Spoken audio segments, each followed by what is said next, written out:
Sex and the City is frequently lauded as a generation-defining television show, and during its original airing on HBO, it became a cultural phenomenon.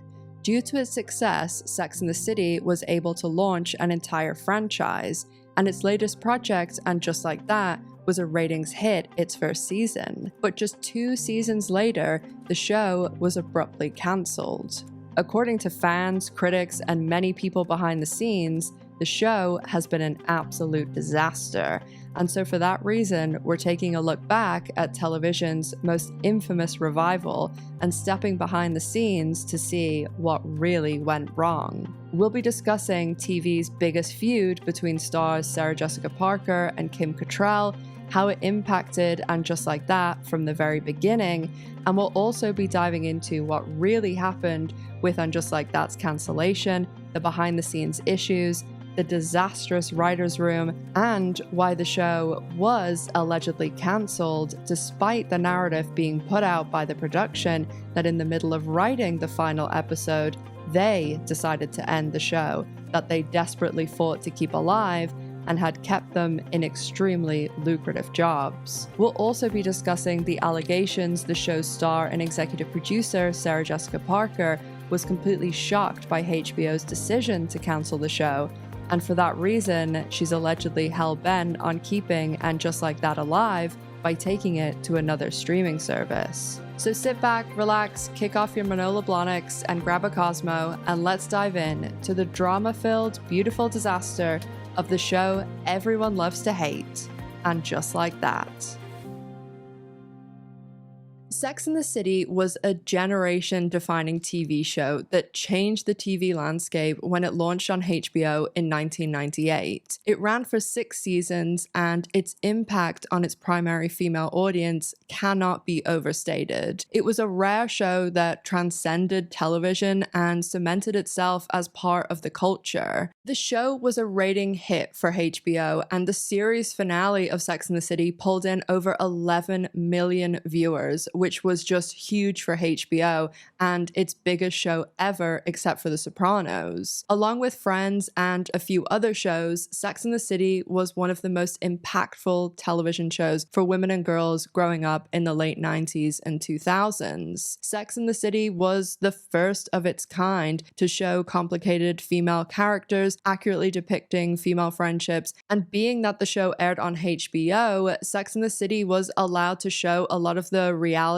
of being a woman in your 30s and 40s, both dating and building a career, that hadn't been shown in this way on television before. The show also dominated award shows and went on to produce 2 movies and a prequel series. The prequel series never really became that much of a success and was cancelled after 2 seasons, but the Sex and the City movies were a box office success. They did get very mixed reviews and fan reception. The first one, released in 2008, generally had decent reviews from fans of the show, but the second movie, released in 2010, was absolutely destroyed when it came to critics and fans' opinions. Despite the mixed reception, as I said, both these movies did very well at the box office, and at the time when I was in university, I was actually managing some of the AMCs in Tampa.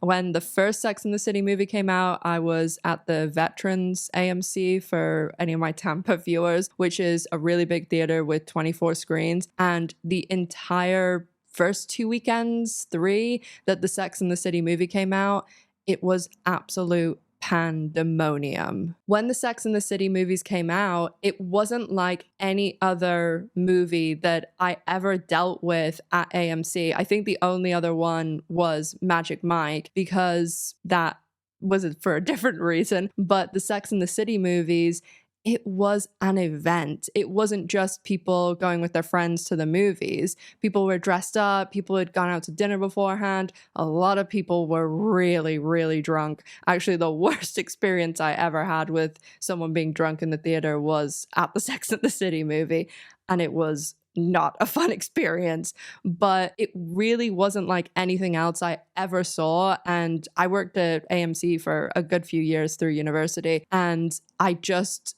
always have the Sex and the City movies as these things that happened.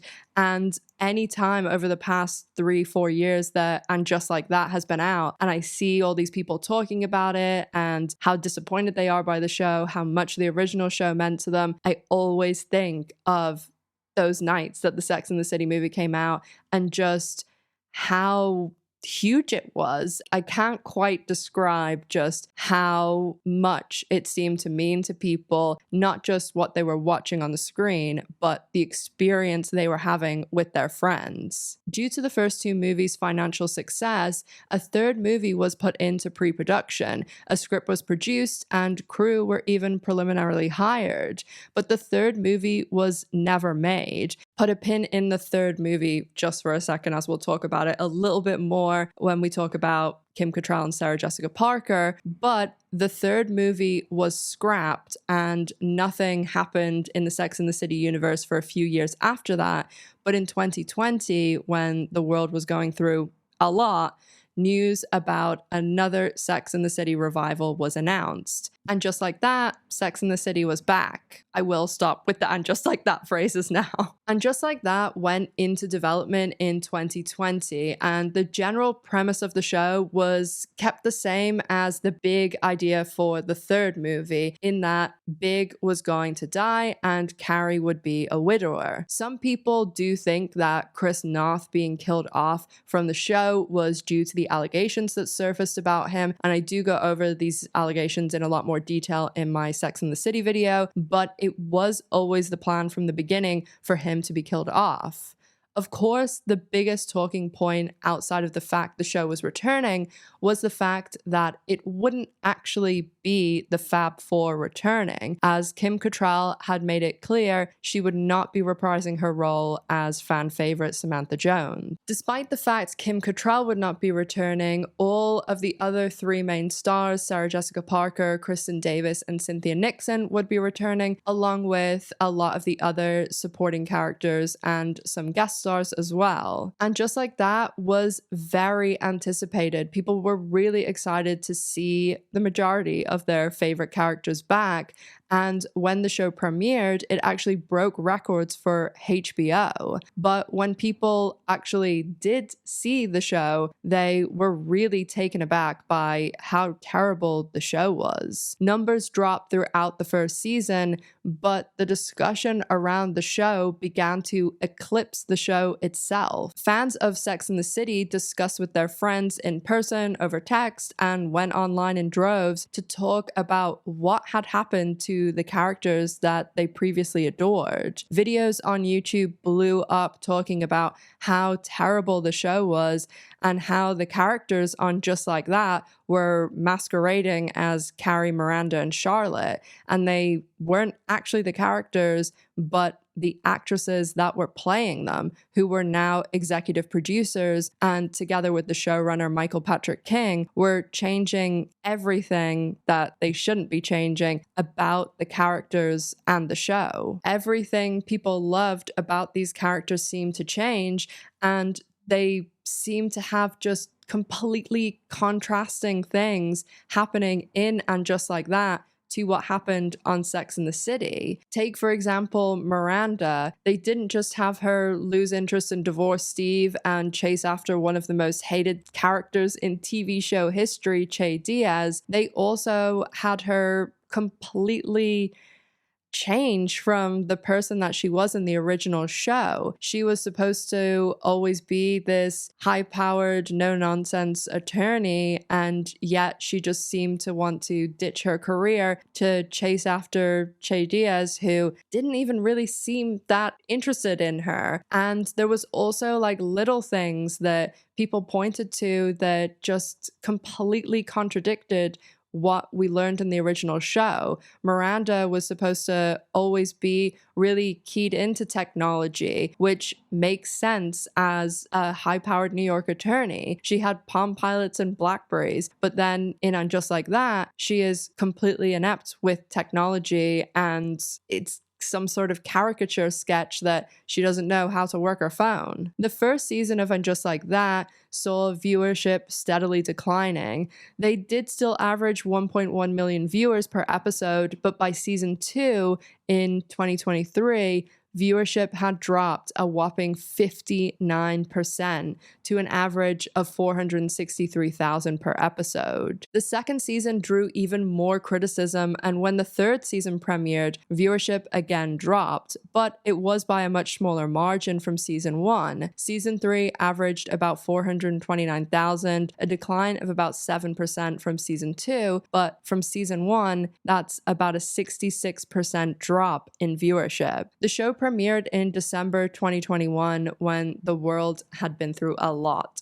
People had gone through some of the hardest 2 years of their lives, where many people struggled, lost their jobs, and had their finances decimated. People were excited to have a bit of escapism, and that's why nostalgia and reboots and revivals are so popular today, because people are going through it and they want to escape in television and movies that they love from their childhood or teen years or early 20s when things were a lot better. People tuned in to see the more mature versions of the women they related to in their 20s, 30s, and 40s with the original show and movies. And again, people realized that these are characters on TV who are very wealthy, but there just seemed to be this level of delusion when it came to what was happening on the show. A lot of people started hate watching the show, and it's easy to see why when you watch an episode. There is just so many things wrong with this show. The writing,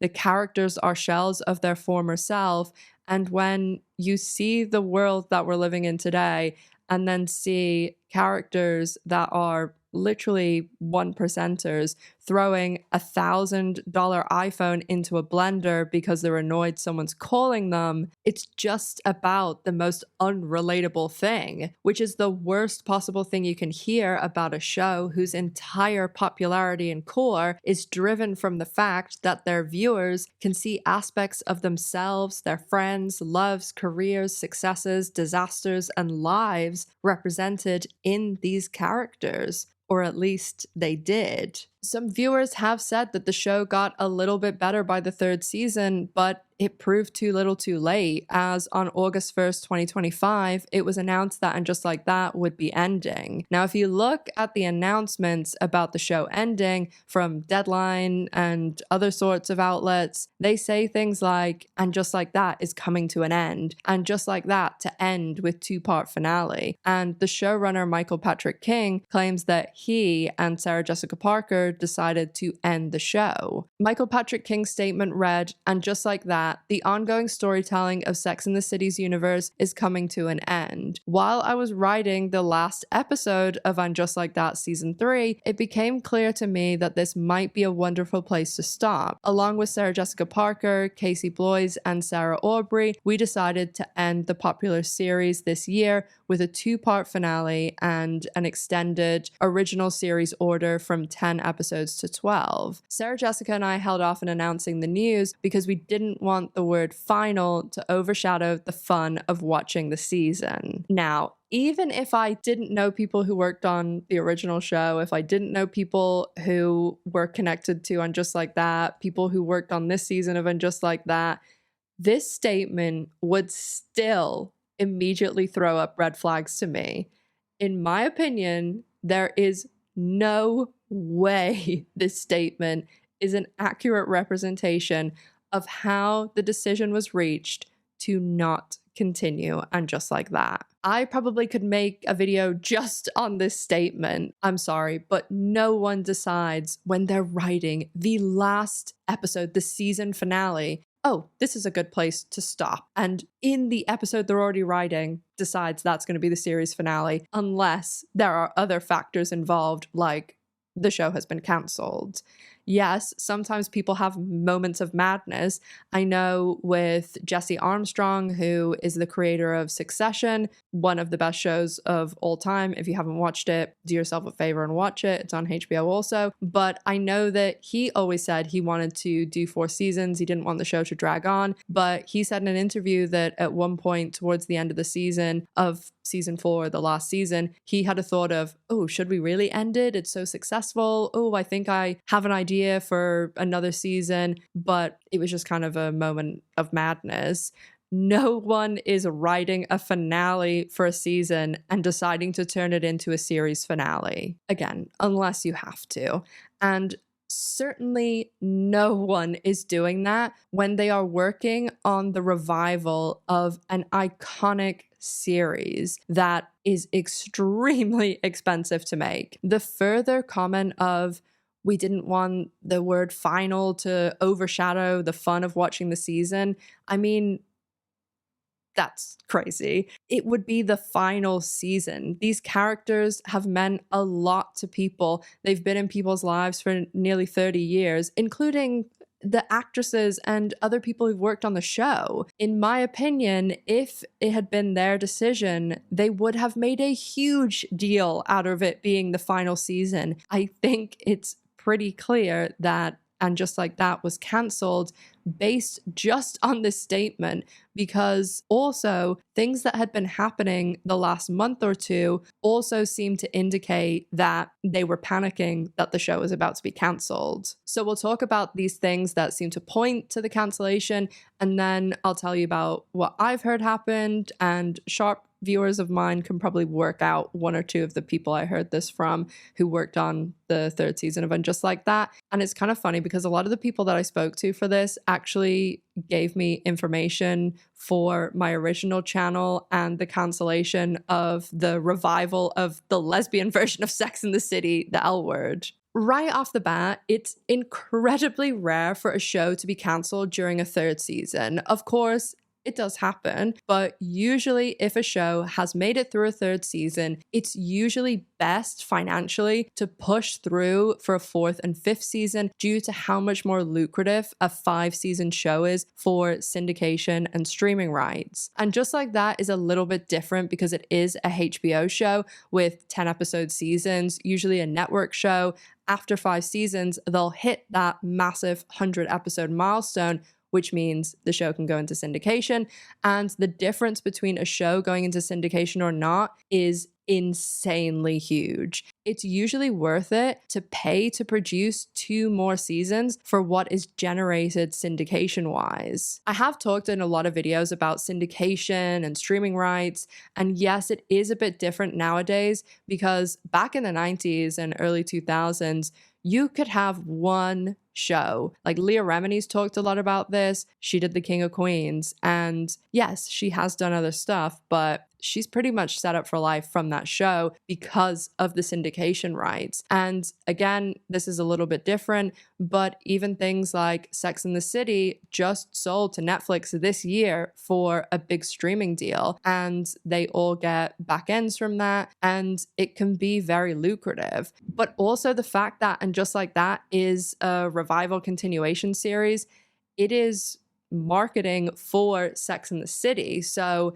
it's worth it in some ways for them to continue to make the show because younger people or people who never saw Sex and the City see And Just Like That, and then they go back, they buy HBO to watch the original show, or they watch it on Netflix, and it kind of feeds each other in a way. But that only works if the original show gets a boost in viewership and the new show isn't incredibly expensive to make. Also, nowadays, a lot of streaming networks have found that past a third season, you usually aren't generating much new viewership unless it's a very successful show. If a show has not become a big hit by season 3, it most likely isn't going to be. So they end up canceling it. It's why if you look at all of Netflix's original shows, there's very, very few that go past the third season, and generally they're very big hits like Orange is the New Black and Stranger Things.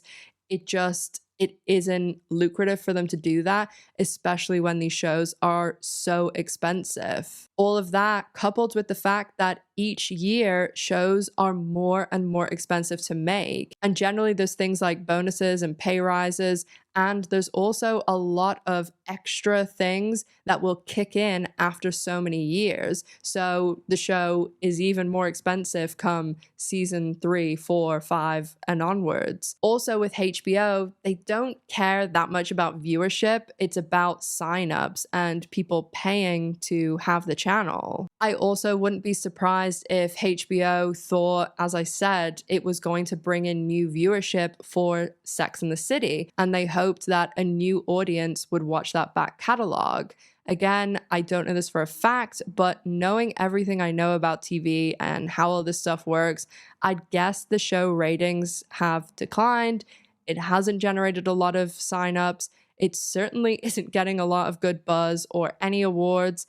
And not only is the budget for this show insane, but it seems as though there are also a lot of other factors baked into the show that bloats the overall cost of running it. By that, I mean things like the Writers' Room podcast, which that podcast is proof that and just like that, writers are living in a different reality than the rest of us. The cast are also making enormous salaries, $1 million an episode, and they also get executive producer credits and payments. So 3 cast members, $10 million each a season, $30 million just on those 3 cast members. And there's also a large cast outside of those 3.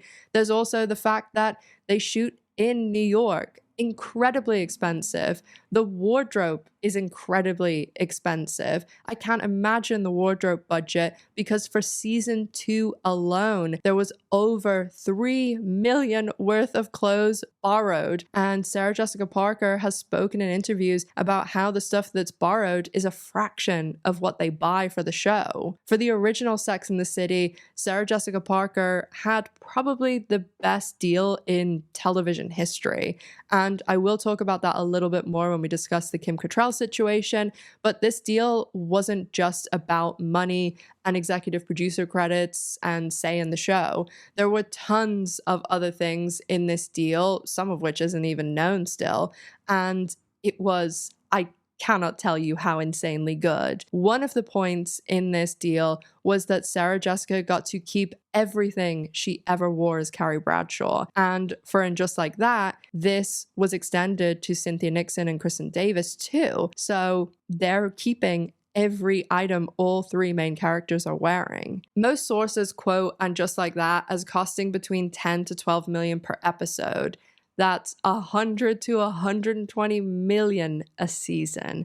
And honestly, I think those numbers might be accurate for season 1, but I wouldn't be surprised if it was even higher for season 2 and 3. Hi guys, Editing Ash here. I just wanted to give you a few other shows as sort of comparisons because today Hollywood spends such insane money that to everyday people, it just becomes ridiculous, like made up numbers to some extent when you're talking about a season of television being 100 to 120 million. So another HBO show, I mentioned it before, Succession, this show, it even just looks expensive. It's about billionaires and multi-billionaires, and they, go and film in England, in Italy. They shoot the show in New York. They are chartering helicopters, private jets. Brian Cox is in it, and that show is produced, well, it's ended now, but it's produced for about the same, if not a little bit cheaper than And Just Like That. And Succession, as I said earlier, one of the best shows ever and has won tons of awards. A show like Breaking Bad, that same situation, one of the best shows of all time, was constantly going up in the ratings. And that show, it did have a bigger second life when it went on Netflix than its original run. And it was on AMC, it wasn't on HBO, so it's a little bit cheaper.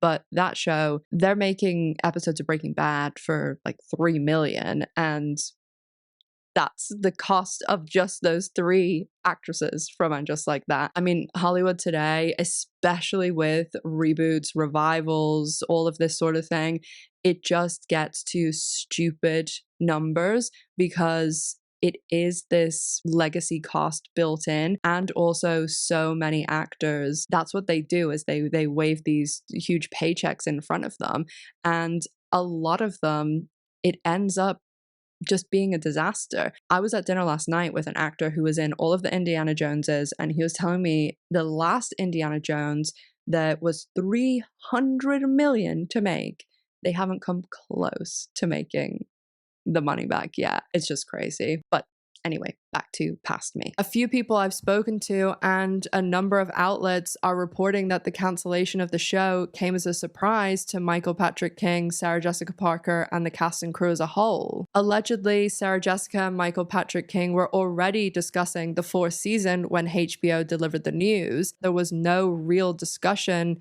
about if they could do another season or not. They were just told, it's over. They were taken aback because they thought that they would have more say or more weight than an average show would on HBO, given how much money the series and Sarah Jessica has made for HBO.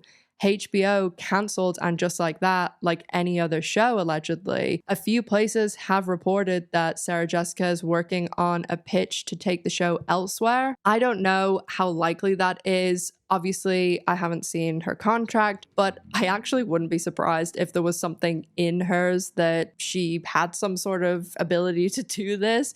And I also think that it just is a long shot, even if she has the ability to do it, because so many other places have seen what we've all seen and know that it's not successful, and it is so much money to make. For as good a deal as Sarah Jessica Parker got, Candace Bushnell did not. I actually read something when I was researching for this video that I didn't know, and that's that I knew that Candace Bushnell sold the rights for Sex and the City for the original show to HBO for $100,000, which, when you think of how much money that show has generated, if you're selling creative work, always try and get a percentage.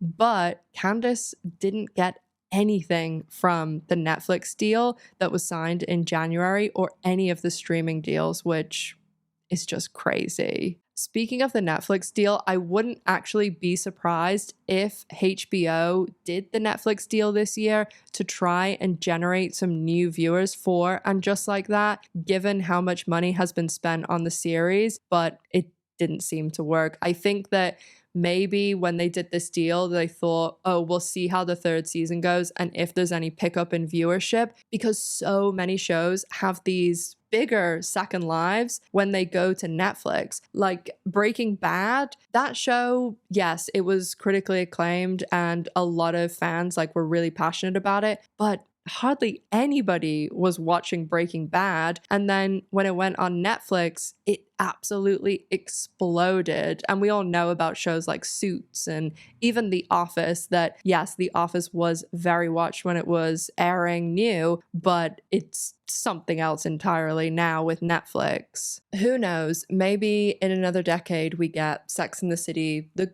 golden years, as several people did mention to me that SJP was totally all in and was anticipating And Just Like That going on for several more years. I do think the chances of the show ever coming back, especially within the next year or something, is incredibly, incredibly small. Not necessarily because of how poorly it was received, because it is still a valuable property, but because of the cost. And I don't think this is a show that they would cut the budget for, they being the stars, executive producers, because there's no way all of that legacy cast and the other people now attached to it, like Sarah Jessica Parker or Michael Patrick King, Cynthia Nixon, Kristin Davis, are going to do a Sex and the City project for less money. They're not going to shoot outside of New York. There is a large cost involved with things like the vanity editing of the show. All TV shows and movies obviously edit everyone to look better, but this show is out of control, especially when you see the cast on other shows, especially like interviews and things like that. There are a few other things that point to the cancellation being a shock for the cast and people associated with the show.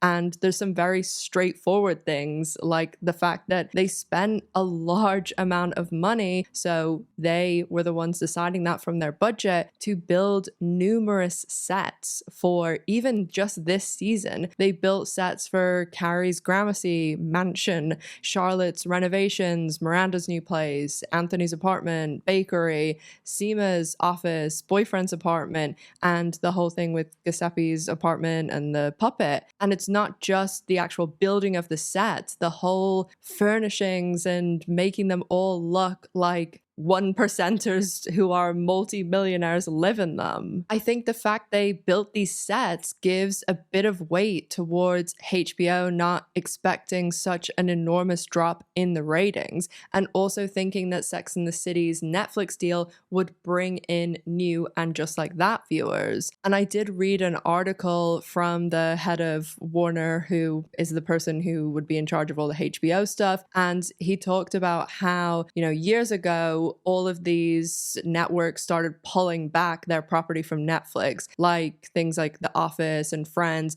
They all started wanting to have their properties back so that they could have them on their streaming networks. But they were saying that the reason that they wanted to put out things like Sex and the City and other shows was for exactly what I said, that these were able to pull in new audiences that didn't have HBO or whatever streaming service or network it may be. And they wanted these renaissance that things like Breaking Bad and The Walking Dead is another one too. But they also said in this article that it's easier for them to allow Netflix to have some of their less popular properties. And the fact that he mentioned that in an article specifically about the Sex and the City Netflix deal is a bit more proof as to what I was saying earlier about the fact that yes, they wanted Sex and the City to feed and just like that, but they also, with a lot of these reboots and revivals, want to reignite those original properties. They need to squeeze as much money as possible out of these shows, even if they are 10, 20 years old, because the costs for them are still the same. It's why today you see so many shows being literally deleted from streaming services because they don't want to keep up with paying the residuals and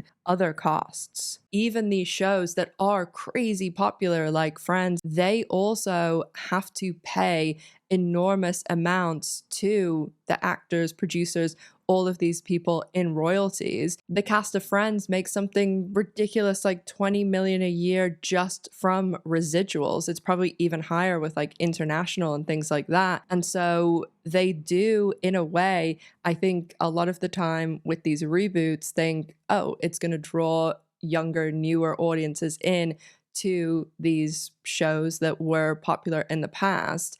There is also the main goal of these reboots is to bring in a lot of money, but that is just another avenue to make money for them. A few minutes ago, I mentioned the Writers' Room podcast that's released every week with a new episode of And Just Like That. HBO does these companion podcasts a lot of the time for a ton of their shows. The podcasts pretty much are what they sound like. The writers of the show, or sometimes other people they bring in, will talk about that week's episode. As I mentioned, this podcast is honestly proof that the writers of the show are not living in the same reality as the rest of us. But it also shows they're completely unaware of how the show is being received. And we're going to get into that in just a second, because I want to talk about Sarah Jessica Parker and what she said and how she has no clue about how the show is being received. But before that, I do just want to touch on the promotion of the season as a whole, because I do think that again indicates that the show was cancelled and isn't just ending. And that's because the way that they promoted the season was completely different to what they'd done before, but they also pivoted the promotion and marketing around the halfway point. In the beginning of the season, there was no marketing or promotion at all. And they were very, very late for releasing when the third season was going to premiere, and they were late releasing the trailer. This is especially weird considering how far in advance they shoot the show. There's a big gap between filming and airing, and this also shows you how much they're vanity editing, because a show like this should be in line with shows like Dexter, Yellow Jackets, Succession, The L Word, where they film for 3 to 4 months, and then there's a gap of 8 to 12 weeks, and then the season is released. But with And Just Like That, they have the same gap between filming and the season premiering that a CGI heavy show like The Boys has, which is close to a year between filming and the premiere of the new season. Season 3 premiered in May, and there was no information about the premiere or really anything in March. And I know that because I released a video about Sex and the City in mid-March, and I talked about Sarah Jessica Parker and Kim Cattrall's feud and other things to do with the show. And I knew that the season had been filmed almost a year ago, and just me working it out, I was like, oh, it's probably going to premiere in like May or June. And so that's why I released that video a little bit before I knew the premiere was coming. But I was staying like really up to date and like looking constantly to see, oh, when are they going to announce the premiere date? When are they going to announce the trailer? Because I wanted to try and line the video up with the trailer release or something, but they were leaving it so late that I got to move on to another video. So I just didn't see anything by mid-March, and I still was staying like kind of up to date about it, and they didn't release anything until the middle of April, which is just under 6 weeks before the show was going to premiere. That is no time at all to get the information out that the show is coming back. This is the exact same thing that happened with Showtime and the L Word Generation Q and its final season, because the networks know the show is done and they want to spend as little money, time, and energy promoting it as possible. It just seems like a very poor decision for one of HBO's biggest shows to end up just having 5 weeks to market this whole final season. It seemed like HBO was totally checked out and were only going to give the minimal amount of promotion and trailers and things like that they had to. And that's why there was only 5 weeks between the announcement on April 15th and the premiere on May 29th. Not only did HBO seem checked out, but the cast seemed checked out too. Usually the way things work with interviews for new seasons of shows is that there will be podcasters, outlets, magazines, journalists, and they will contact HBO and say, I'd love to interview Sarah Jessica Parker. And then the PR department will then take that offer to the cast member and their representatives, and they'll set it up if they're willing to do it. In situations like this, where And Just Like That has been cancelled, Sarah Jessica Parker, Michael Patrick King are probably pissed. And there's a total possibility that there weren't a lot of interviews and promotions done because either the cast didn't want to because they knew the show was ending and were upset by it, or because they knew the show was cancelled and they knew it was kind of a lost cause to promote it and they didn't want to spend the time doing it because they're obviously getting paid the same either way. There's also the possibility HBO didn't take the interview offers to the cast until they'd cooled off a little bit, and that's why promotion started to pick up a little bit at the halfway point of the season.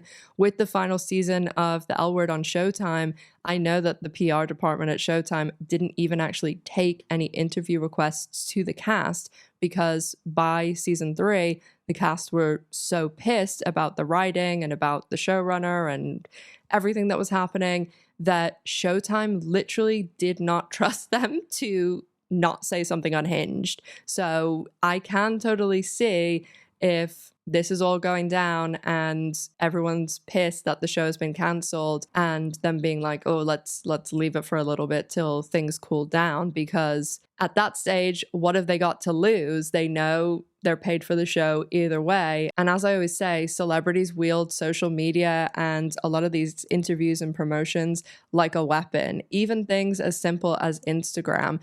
These celebrities know that people are following them, people are reading all their posts, and there's discussions around things. And what might be a little comment or unfollowing someone on Instagram, those sometimes are the only way that they can kind of get their opinion out because they might be under contract or something like that. And a lot of the time you'll see them make a little comment or see them unfollow someone, and then years later they will say, oh yeah, that was me saying this, because that is the only ability they have. That is the only little bit of control they have sometimes, is social media. And I know that sounds a bit like, oh, they're sending you messages, but honestly, most of the stuff that I've known about behind the scenes, I've seen people on Reddit or something like that talking about, oh, so-and-so unfollowed so-and-so. Do you think it's because they have issues? And yeah, they do. That's the only thing that they have control of, is unfollowing someone, and they know there's bound to be one of their fans that's going to pick up on that. So leading up to season 3 and during the first half of the show, there had been next to no promotion done. One of my younger sisters is unfortunately still watching the show, and I do make fun of her for it. And I remember mentioning to her, oh, your show is coming back, and she had no idea. So the fact there was next to no promotion leading up to the premiere and during the first couple of weeks of the season, I wouldn't be surprised if a lot of people didn't even know the show was back. The interviews with the cast did start about halfway through the season, and it is hard to say why they did this. Maybe they didn't want to do a lot of press after they knew the show was cancelled. Maybe they didn't want to be able to do press until it was really close to them being able to say something, or when they knew they would shoot interviews that they could talk about it because the interviews wouldn't air until after the cancellation had been announced. And there's a ton of other reasons. Maybe they did decide to start doing promotion because they thought, oh, we can try and pitch the show to Netflix or someone else, even though I don't really think that's a possibility. But I just don't think there's any way on earth this is how you do your final season. This is how you promote it. You do nothing and then you do a few interviews towards the end. This is literally the final chapter of the final chapter. You do a whole big song and dance. It doesn't just go out with nothing. I think everything about how they promoted this show, or lack thereof, is just further indication that the show was indeed cancelled. So that's what's going on with this season and the cancellation. And we've talked a little bit about why fans are so upset by the show. But to close up the video, I want to talk about some of the press around the show and how that has revealed kind of why this show didn't work, and why, even if by some sort of miracle they did end up being able to go to someone else with the show or some other show, that this probably wouldn't work either unless there were some serious introspections and overhauls by the people in charge. As I mentioned earlier, what people loved about the original show was Carrie, Miranda, Charlotte, and Samantha, and that they were actually real people, not caricatures. Carrie Bradshaw was really the first female anti-hero on television. Before the late 90s, most women on TV were wives, girlfriends, daughters, sisters of male characters, and they certainly weren't leads of their shows. In the early 90s, you had Friends, where the 3 female characters were on the exact same footing as the male characters, but then shows like Sex and the City, Buffy, Charmed, and The L Word really were breaking these barriers in the late 90s and early 2000s. Carrie smoked, drank, chased ridiculously after big, spent money stupidly, didn't know how to cook, and sometimes she wasn't a great person. Yes, on TV, people are better looking, richer, and their lives are easier, and just like that, doesn't have one relatable aspect. And the vast majority of that is on the writers and the executive producers, who are the 3 lead actresses.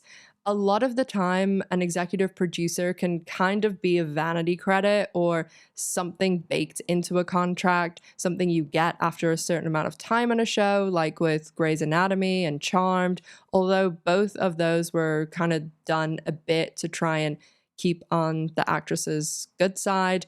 And I talk a lot more about that in my Grey's and Charmed videos.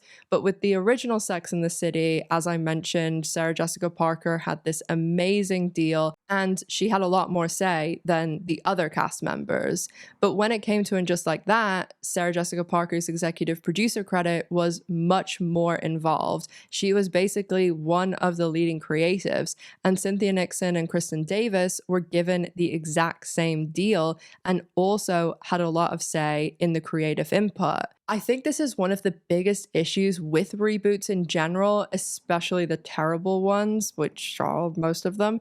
These shows will give the actors a lot of money and these executive producer credits and a lot of creative input because the vast majority of the time, the actors are doing the reboots because of a paycheck or because they want to move into executive producing, directing, whatever it may be, which can be very lucrative. A lot of these actors are great actors or played their characters very well, but they don't have a clue about writing or what makes a good story. And I feel as though these actors who are on these big beloved TV shows playing iconic characters, what they take away from it is the fans love me and I am my character. I know this is a weird example and I'm not in any way comparing it, but it's like a lot of YouTubers who think their audience is there for them.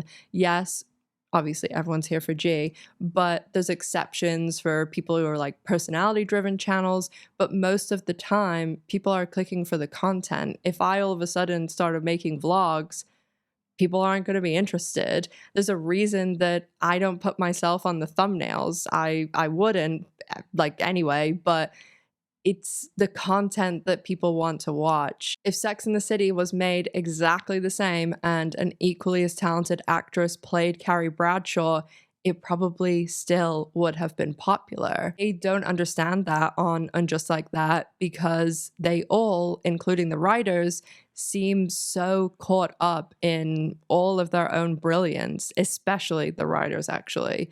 If you listen to the interviews with the main cast and the showrunner, they'll talk about these minute, totally unimportant things, like how they decorate a room in Carrie's house or how she folds a blanket. And I think it's great that they care that much and that they're really in there and doing things, because a lot of the executive producers, it's kind of just a paycheck, but they are focusing on the totally wrong things because no one is going to care about how a blanket is folded when they want to smother the character with the blanket because they are just written so terribly and behaving so terribly. Michael Patrick King and the writers talk about these certain story elements that mean nothing in this podcast, and they'll talk and congratulate themselves for ticking diversity boxes or these silly woke things they're doing, and none of it matters because the writing is so terrible that they're killing off the same character twice. I know this would never happen, but I honestly think so many of these reboots and revivals would solve so many of their problems if they hired a fan or two to literally be like a writer's assistant or to like keep track of everything and to keep track of everything from the original, because there's so many stupid mistakes and contradictions from the original show and from the revivals. There is literally supposed to be a role on a set called a script supervisor, and this person is responsible for maintaining continuity throughout the entire show. They are supposed to meticulously track everything from wardrobe to props to actually things about the show, the characters.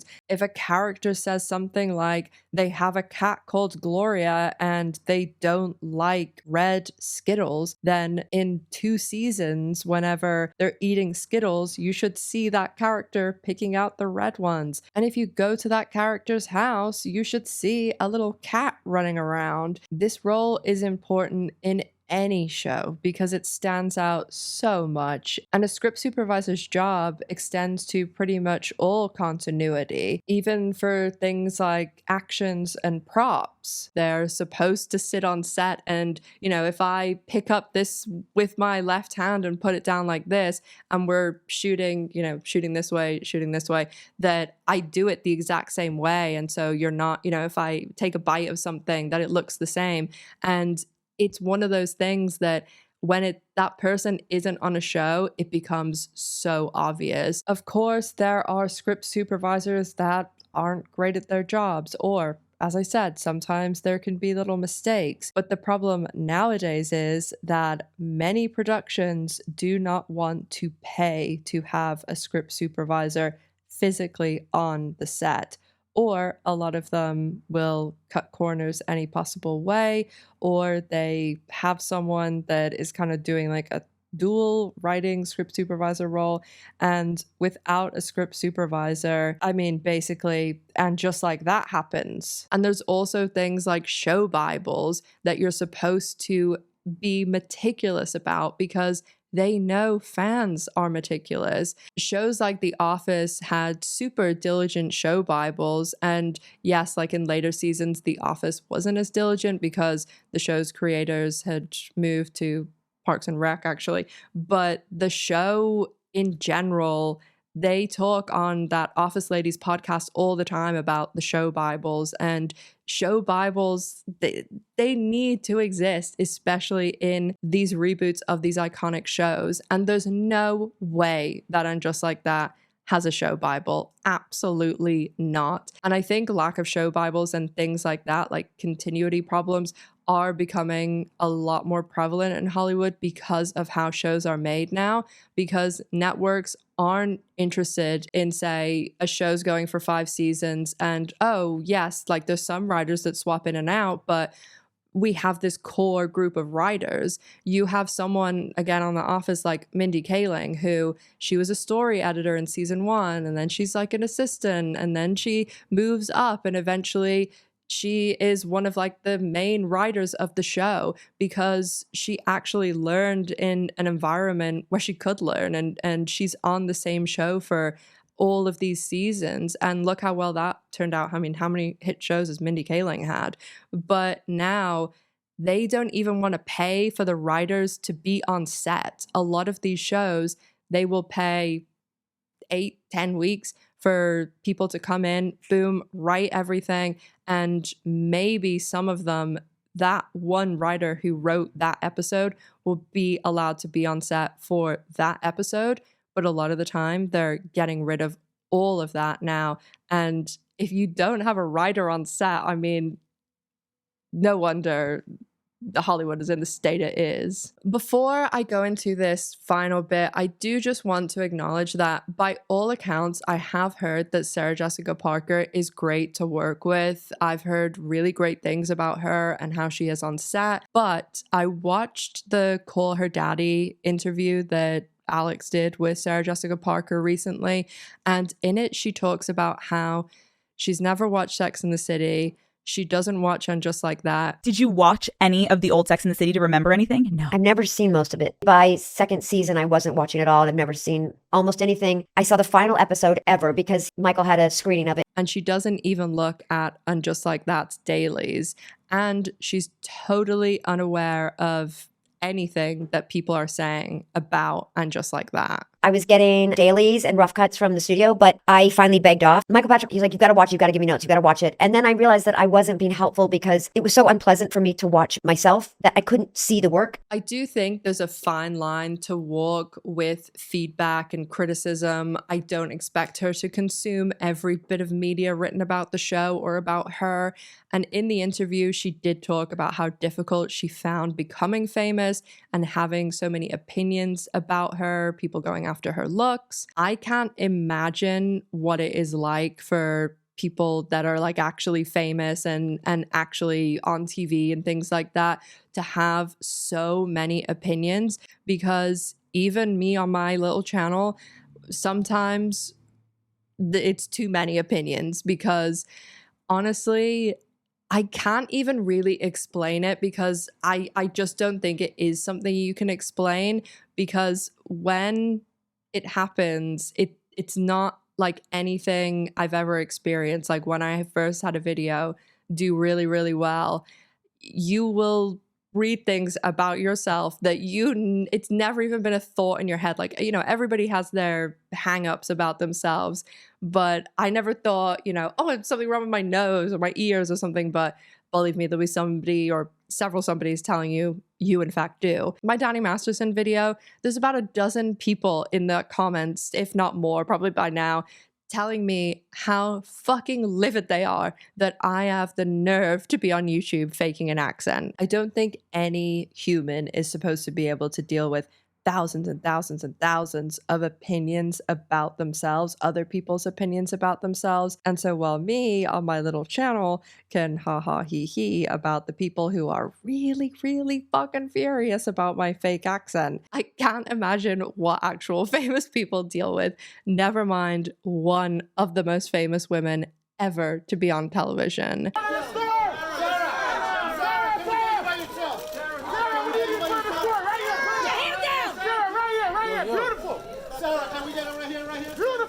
To your left, to your left. To the left, to the left, to the left. Beautiful. Sarah, to the left. So while I do sympathize with it being difficult, even though they are making millions and millions of dollars, I think it is absolutely fucking insane to me that you are being paid millions upon millions of dollars and you haven't even watched the original show, and you're not even watching dailies of the show you are making. And anyone who isn't familiar with dailies, it's literally just the footage that's been shot that day. They usually send it to the executive producers, directors, and like lots of higher up people to review what was shot that day. Some people call them rushes because dailies comes from when they were shot in film and the footage would have to be developed and synced to sound and printed in a batch. But obviously now with digital, they're available instantly. That is such an important part of the whole production. And honestly, I think we're going to see more and more projects, reboots, revivals, that this sort of thing is going to be a problem, where you have actors in these roles because they're enticed in with executive producer credit, money, and maybe the original creatives don't want to be involved.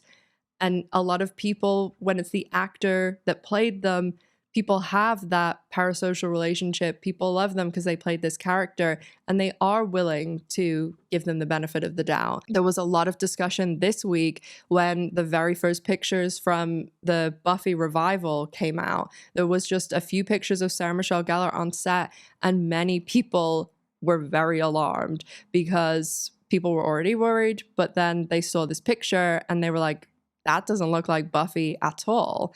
And I'm not gonna lie, the revival makes me nervous because honestly, I really struggle to think of any good revivals, reboots. The only exception I can think of recently was Dexter Resurrection, which is actually good, but the season isn't even over yet. But honestly, seeing that picture made me even more nervous. And maybe if you're watching this video in the future, you'll be able to tell us if it went the And Just Like That route. I know a lot of people were upset Samantha wasn't in the show, but honestly, I think if she had been, it would have just been 4 messes instead of 3. I said this in my Sex and the City video, but originally the third movie was abandoned over everything with Kim Cattrall.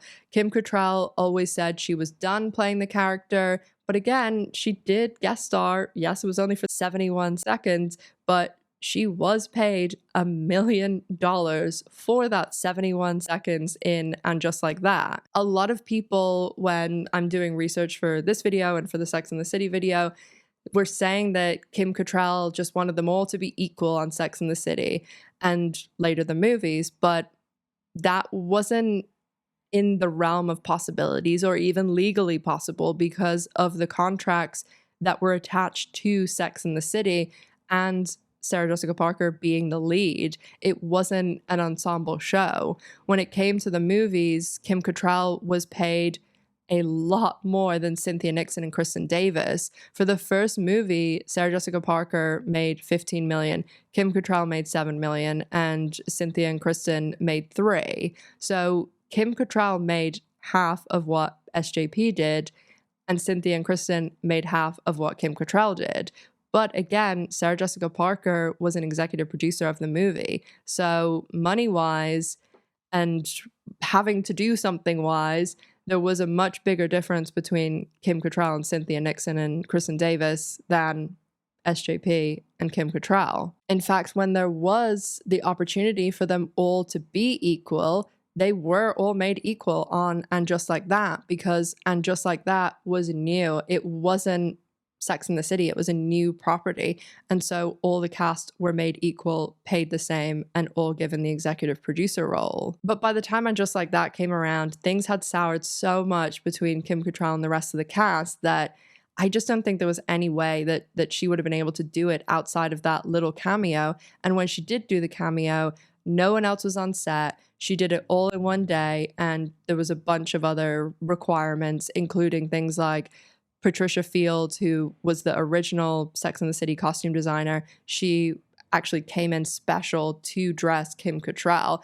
And that's another person who wasn't involved with And Just Like That and was so essential to Sex and the City.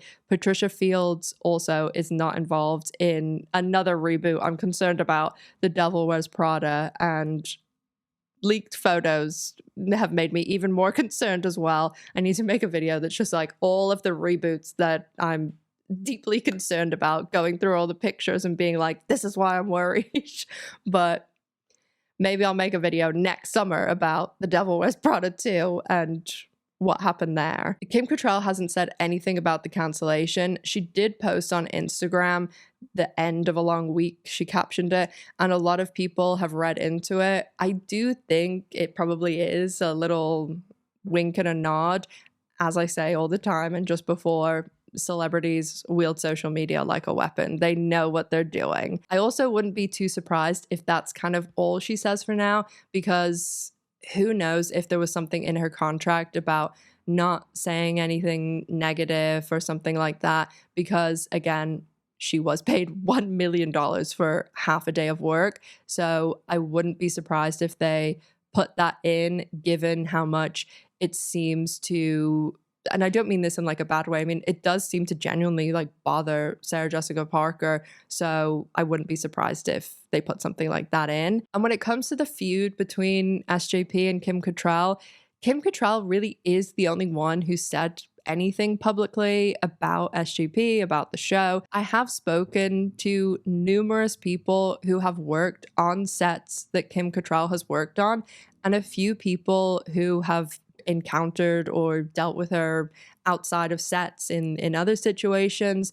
And I have yet to hear someone even say a neutral experience with her, as the stories that I have heard have all been pretty bad. Hi guys, Editing Ash here. Very quickly, just to say, I have had many people over the years say not great stuff about Kim Cattrall and how trying she can be to work with and just not very nice at all, according to many people I've spoke to over the years. But last night when I was at dinner with the actor that I mentioned earlier, there was a producer there as well, and one of the first things we spoke about was Kim Cattrall, because she had produced a movie before Sex and the City, and Kim Cattrall was like one of the stars of it, and she too, like, I hadn't even mentioned anything about, we later talked about YouTube and about all of this stuff, and I was talking about the video and things, and she actually brought her up as one of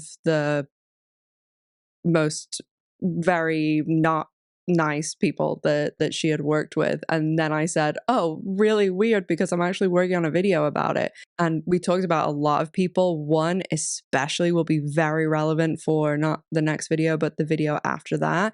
But I did just want to mention that because it was just another person, but also just someone that I wasn't even asking about her or anything. It just happened to come up in conversation. So it's quite the pattern. So anyway, back to Past Me. My takeaway from this show and everything that's happened, it honestly has been such a discussed show. It's that us regular people are desperate for good content, and the world is a dumpster fire. So when people hear that a property they love is coming back, they're excited for some escapism. And there's also just such garbage out today that they think, oh, maybe I'm going to get the show that I love back. And people are really willing to give a little leeway. They don't expect the exact same caliber or anything like that. They are willing to just give a little, but what they get back is just awful. But a lot of the time it seems these reboots and revivals are just being made when the people making them are ready to cash in on the iconic characters they played and to even have a little bit of an ego stroke, because also a lot of these actors that have had these iconic roles, they don't go on to reach those same heights again, and this is a way to step back into it. A lot of the time, the actors don't understand what made people love the show and character, and they aren't interested in understanding it. The biggest red flag is when the people making these reboots haven't watched the original. You should know the original inside and out. A lot of actors don't like to watch themselves, so of course, a lot of people hired to be on a show, they don't have to watch themselves if they don't want to. But if you are creatively involved in the revival of a show that you are going to be profiting from immensely, especially if you're in the executive producer category, you should know that show inside and out. And you should also absolutely be watching the dailies and getting some sort of feedback in some way, in some small measure from the audience, because those are part of the deal. Whenever you are the creative involved, you're the executive producer. This is why you are paid exorbitant amounts of money. And it's perfectly fine if people don't want to do that, but then they shouldn't be executive producers. They should just stay actors. And Just Like That is such a great example of how much TV can mean to people and how much people want these reboots to be a success, but money, clout, ego, they just get in the way. I think And Just Like That and so many of these reboots can be summed up by one of the best comments I've seen in regards to the cancellation of And Just Like That. And I think this comment encompasses reboots as a whole, as no matter how bad they are, there is still that little spark from the show and characters that all meant so much to people. And even if we can't get that same feeling from the reboot back that we got from the original, fans of the show can at least unite in a common enemy. Because the comment that I read that talked about And Just Like That reads, "It's the worst show I've ever seen. I'm going to miss it so much." And honestly, that really sums And Just Like That up. A bit of a different video, but I couldn't pass up talking about And Just Like That and reboots a little bit in general. I'm really excited about some of the videos that I'm working on, so if you want to see any of those, consider subscribing, but no pressure. If you made it to the end, I so appreciate it. Make sure to leave MVP below so that I can thank you. I've left all of my social media, my Patreon, G's social media, and everything else down below, including the sources in the pinned comment. I'll be back very soon with another video, and thank you so much again for watching. As always, make sure to stay safe, take care of yourselves, and G and I will see you in the next one. Bye, guys.